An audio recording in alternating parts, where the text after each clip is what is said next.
আসসালামু আলাইকুম।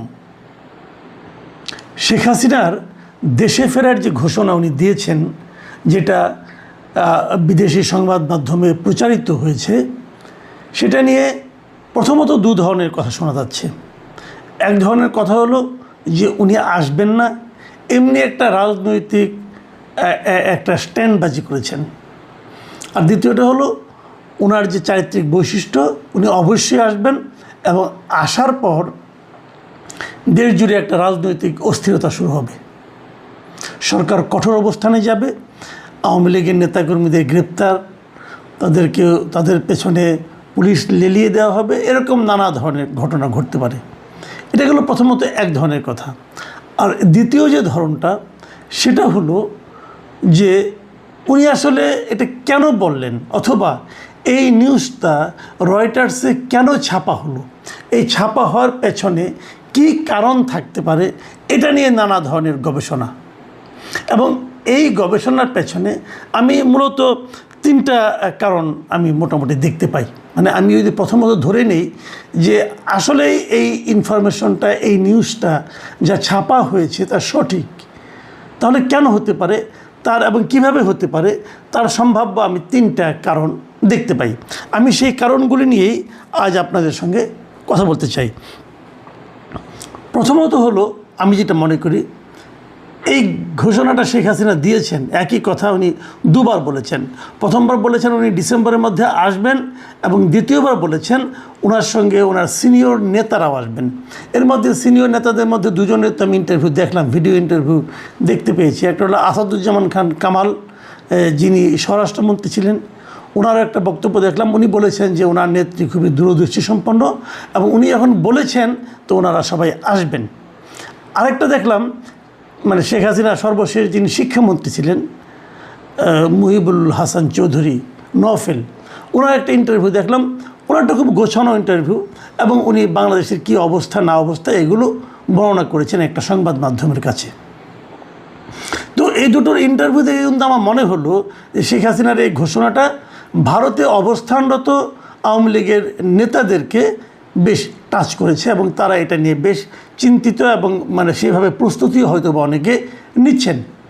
কিন্তু এর পাশাপাশি যে পয়েন্টটাকে আমার কাছে সবচেয়ে গুরুত্বপূর্ণ মনে হয়, সেটা হলো যে দেশে যারা আছে আওয়ামী লীগের নেতাকর্মী, তাদের মধ্যে কিন্তু এই ওনার এই ঘোষণাটা আমার কাছে মনে হয়েছে একটা টনিকের মতো কাজ করেছে। আপনারা মনে আছে নিশ্চয়ই যে 23শে জুন আওয়ামী লীগের যে প্রতিষ্ঠাবার্ষিকী ছিল, সেই প্রতিষ্ঠাবার্ষিকীকে কেন্দ্র করে সারা দেশে সরকার কিন্তু একটা বিশাল একটা নিরাপত্তা প্রস্তুতি নিয়েছিল। কিন্তু যে কারণে প্রস্তুতি নেওয়া, যে আওয়ামী লীগের লোকজন সেদিন রাস্তায় নামবে, মিটিং মিছিল করবে, তার কিছুই কিন্তু 23শে জুনে আমরা দেখতে পাইনি। কিন্তু তার আগে কিন্তু একটা আওয়াজ ছিল, একটা অনলাইনে এরকম একটা আলোচনা ছিল। এগুলি কিন্তু নানা ধরনের স্ট্র্যাটেজিক্যাল আপনার ব্যাখ্যা আছে। যেমন একটা ব্যাখ্যা আছে, তারা বারবার এভাবে আওয়াজ দিবে কিন্তু নামবে না, কিন্তু যেবার সরকারের প্রস্তুতি কম থাকবে সেবার তারা নামবে, এটা একটা হতে পারে। আবার আরেকটা হতে পারে যে এটা দেওয়ার মাধ্যমে নিজেদেরকে জানান দেওয়া, কিন্তু যারা জানানটা দিচ্ছেন, মানে অনলাইনের পেছনে যারা আছেন, তাদের সঙ্গে আসলে মাঠের নেতাকর্মীদের খুব একটা যোগাযোগ নেই, যে কারণে মাঠের নেতাকর্মীরাও ওই ঘোষণাটাকে ভালোভাবে নেননি। এই যে ভালোভাবে না নেওয়াটা, এটা কিন্তু একদম অমূলক কিছু না। অমূলক না এই কারণে, দেখুন একটা প্রশ্ন কিন্তু এই দেশের আওয়ামী লীগের নেতাকর্মীদের মধ্যে বারবার এসেছে।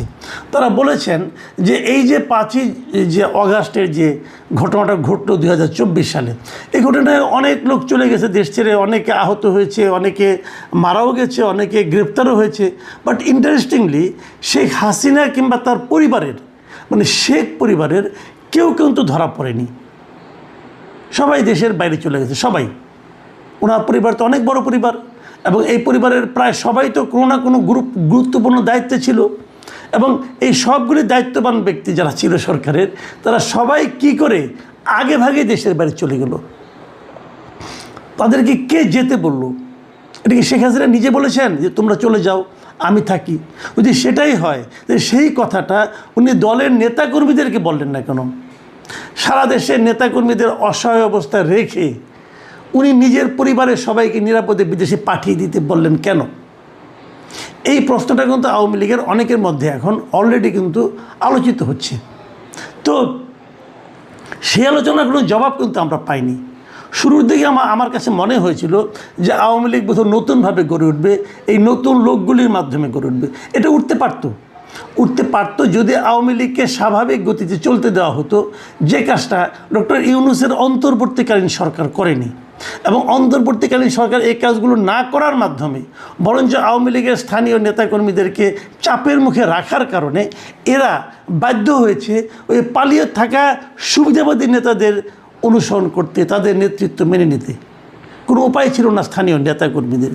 তো এভাবে কিন্তু আমি মনে করি শেখ হাসিনা, শেখ পরিবার এবং আওয়ামী লীগের যে দুর্বৃত্ত নেতৃত্ব, তাদের পুনর্বাসনের ক্ষেত্রে তো পুনর্বাসনের যতটুকু সম্ভাবনা তৈরি হয়েছে সেটার পেছনে আসলে সবচেয়ে বড় ভূমিকা রেখেছেন ডক্টর ইউনূস এবং তার সরকার। যা হোক, এখন যে বাস্তবতা, এই বাস্তবতায় শেখ হাসিনা যদি আসেন তাহলে উনি কিন্তু বলেছেন উনি ওনার সিনিয়র নেতৃবৃন্দদের নিয়ে আসবেন। তার মানে উনি কিন্তু সেই আগের নেতৃত্বকেই নতুন করে পুনর্বাসিত করতে চাচ্ছেন। এই জিনিসটা আওয়ামী লীগের জন্য কতটুকু ভালো হবে এটা আমার কাছে সন্দেহ আছে কিন্তু। কারণ আমি মনে করি আওয়ামী লীগের যে পতনটা হয়েছে, যেভাবে আওয়ামী লীগের সরকারকে চলে যেতে হয়েছে, সেই অপরাধটা, সেই ভুলটা শেখ হাসিনা তার দ্বিতীয় ইন্টারভিউ কিছুটা স্বীকার করলেও নেতৃত্বের যে দুর্বলতা সেটা কিন্তু উনি স্বীকার করেন নাই। এবং সেই নেতৃত্বের অনেকে কিন্তু ওখানে থেকে, ইন্ডিয়ায় থেকে অথবা বাইরে থেকে নানা রকম কিন্তু হুঙ্কার দিচ্ছেন। ওবায়দুল কাদেরের মতো লোক বলছে চোখের বদলে চোখ তুলে নেবে। এই সমস্ত হুমকি কিন্তু আমার কাছে মনে হয় না আমাদের দেশের রাজনীতিতে সাধারণ মানুষের মধ্যে কোনো ইতিবাচক ফল আনবে। আরেকটা কারণ আমি বললাম তিনটা কারণ।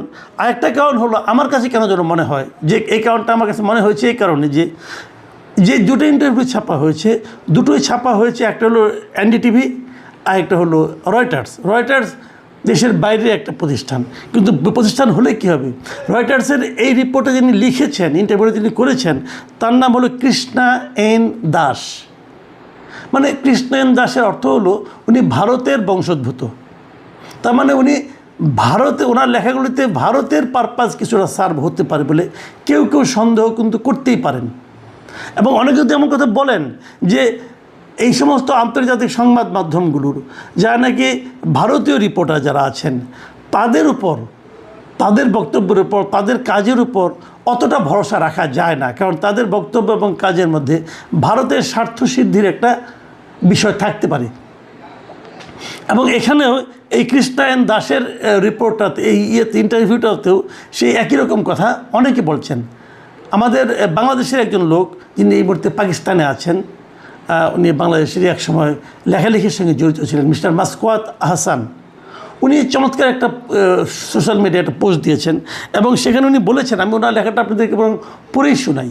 উনি লিখেছেন যে রয়টার্সের বাংলাদেশ বিষয়ক কোনো রিপোর্টারের নাম জোনাথন, জনসন বা প্যাট্রিক টাইপের হলে রিপোর্টটা গুরুত্ব দিয়ে পড়ি, আর রিপোর্টারের নাম সাহা, দাস বা পাল টাইপের হলে বুঝি ওটা রাইটার্স বিল্ডিংয়ের ভাটের কীর্তন। ও গল্প 100 বছর ধরে ঘুরিয়ে ফিরিয়ে বলছে, ওতে চিরস্থায়ী বন্দোবস্তের জমিদারি ফিরে পাবার আকুতি ছাড়া আর কিচ্ছু নেই। মাসকুয়াত হাসানের এই যে কথাটা, এই কথাটা হয়তো অতি সরলীকৃত কারো কাছে মনে হতে পারে, কিন্তু পাশাপাশি এটাকে আপনি একদম যে উড়িয়ে দিবেন আমি সেটা বলবো না। কারণ দেখুন, এই রিপোর্টটা তখনই ছাপা হলো যখন নাকি তারেক রহমান সাহেব মাত্র চীন থেকে ফিরে এলেন এবং তারপর ঢাকায় আরেকটা ঘটনা ঘটল, নির্লজ্জ ঘটনা যেটাকে আমি বলি, সেটা হলো আপনার জাতীয় সংসদের সাউথ প্লাজায় যুক্তরাষ্ট্রের আপনার স্বাধীনতা দিবসটা উদযাপিত হলো। এই দুটো ঘটনার মাধ্যমে অনেক কিছু হয়তো অনেকে ব্যাখ্যা করবেন, কিন্তু যে ব্যাখ্যাটা সবাই বুঝবেন সেটা হলো বাংলাদেশ ভারতের বলয় থেকে বের হওয়ার চেষ্টা করছে। এই যে চেষ্টাটাকে ভারত হয়তো ভালোভাবে নেয়নি, এবং না নেওয়ার কারণে ভারত হয়তো এই ধরনের একটা ঘটনার অবতারণা করছে যে শেখ হাসিনা আসছে, শেখ হাসিনার মাধ্যমে এই ধরনের ইন্টারভিউর ব্যবস্থা করেছে। দেখেন শেখ হাসিনা ভারতের কোথায় আছে, কিভাবে আছে, এটা বলা কিন্তু কঠিন। আমরা হয়তো বলবো উনি ভারতের আতিথ্য বরণ করে আছেন, তো অতিথিকে কোথাও দেখা যায় না কেন, কোথাও কিন্তু তাকে প্রকাশ্যে দেখা যাচ্ছে না। তাহলে উনি কি ভারতের কাছে এক ধরনের গৃহবন্দী অবস্থায় আছেন না কী অবস্থায় আছেন আমরা কেউ জানি না। সেখান থেকে মাঝে মাঝে ভারতীয় বংশোদ্ভূত বিভিন্ন সাংবাদিককে উনি ইন্টারভিউ দিচ্ছেন। তো এখন সেগুলি উনি কি বলেছেন অথবা কি বলতে চাচ্ছেন অথবা কি বলানো হচ্ছে ওনাকে দিয়ে, এই সবই কিন্তু এই ভূ রাজনীতির প্রেক্ষিতে আপনি একবার করে চিন্তা করতে পারেন। কেউ কেউ তো এমনও বলেন শেখ হাসিনা কি আদৌ এগুলি বলেছেন নাকি ভারত এগুলি বলতে চাচ্ছে বলেই বলানো হচ্ছে, এই প্রসঙ্গটা কিন্তু আসতে পারে। তৃতীয় একটা পয়েন্ট এটাও হলো যে এই ধরনের বক্তব্যের মাধ্যমে বাংলাদেশ সরকারের কি প্রতিক্রিয়া হলো। সরকারের প্রতিক্রিয়া আমার কাছে খুব সুবিবেচনা প্রসূত মনে হয়নি। দেখুন আগেরবার যখন উনি বক্তব্য দিলেন তখনও দেখলাম তথ্য বিবরণীতে বলা হলো যে ওনার বক্তব্য প্রচার করা যাবে না এই মর্মে। কবে করলো? যেদিন বক্তব্য প্রচারিত হয়ে গেছে তার পরদিন। এবারও দেখলাম একই কথা, যে যেদিন বক্তব্য প্রচারিত হয়ে গেল তার পরদিন সরকার বলছে এই ওনার বক্তব্য প্রচার করা যাবে না। তো এই দুটোই সরকারের এই বক্তব্যই কিন্তু আসলে কোনো রকম কার্যকারিতা বহন করে না। তাহলে সরকার এটা বলছে কেন? বলছে এই কারণে যে ওনারা কি নিজেদের অবস্থানটাকে একটু ক্লিয়ার করতে চাচ্ছেন যে না আপনি এটা ছেপেন না, না ছাপলেই ভালো হতো, এই ধরনের কিছু একটা। সেটা কেন, কী প্রয়োজনেতে? আমি যে কথাটা কালকে বলেছিলাম, তাহলে কি সরকার ভয় পেয়েছে? সরকার কি বিচলিত বোধ করছে? সম্ভবত করছে। এটা না করলে ভালো হতো, সম্ভবত করছে।